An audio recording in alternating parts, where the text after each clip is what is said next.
Alors, il y a certains mots de métier qui sont pas toujours faciles à féminiser. C'est notamment le cas du mot médecin. Et en ce moment, je suis en train de faire une formation dans une entreprise dans le domaine de la santé.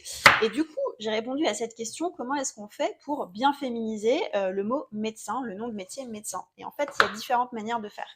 Bah, la première déjà, c'est d'utiliser bien les déterminants, comme le, la, un, une. Et de dire, bah, je suis allée voir la médecin, je suis allée voir une médecin. Déjà, ça, c'est un peu la base, mais si tu parles d'une femme médecin, bah, utilise le bon déterminant. La deuxième chose, et je viens de le faire, c'est ce qu'on appelle la féminisation ostentatoire. Quand je dis une femme médecin. Alors, je ne sais pas si vous avez connu cette série, mais moi, j'ai beaucoup regardé quand j'étais plus jeune. Dr. Queen, femme médecin, bah, c'est précisément ça, c'est de la féminisation ostentatoire. On va rajouter le mot femme, ou d'ailleurs, ça marche aussi avec homme, à des noms de métiers qui sont épicènes, c'est-à-dire qui ne varient pas en genre. C'est le cas de médecin, mais aussi libraire, artiste, cinéaste. Donc pour être sûr que les gens comprennent bien qu'on parle d'une femme, on va dire d'une femme, on va dire femme cinéaste, femme médecin, etc. Tu as d'autres options qui sont un petit peu plus rares, un peu plus désuètes, mais qui existent aussi. Tu as le mot doctoresse, qui est en fait le féminin de docteur, qui n'est pas beaucoup utilisé, mais qui existe.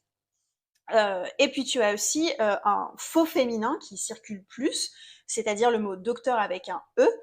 C'est un faux féminin parce que normalement le féminin de docteur c'est doctoresse, mais que dans les années 70, on a importé pas mal de faux féminins du Québec notamment, c'est-à-dire qu'on a juste rajouté des E à des noms de métiers comme entrepreneur avec un E ou auteur avec un E, alors qu'il y a des vrais féminins qui existent, comme par exemple entrepreneuse et autrice.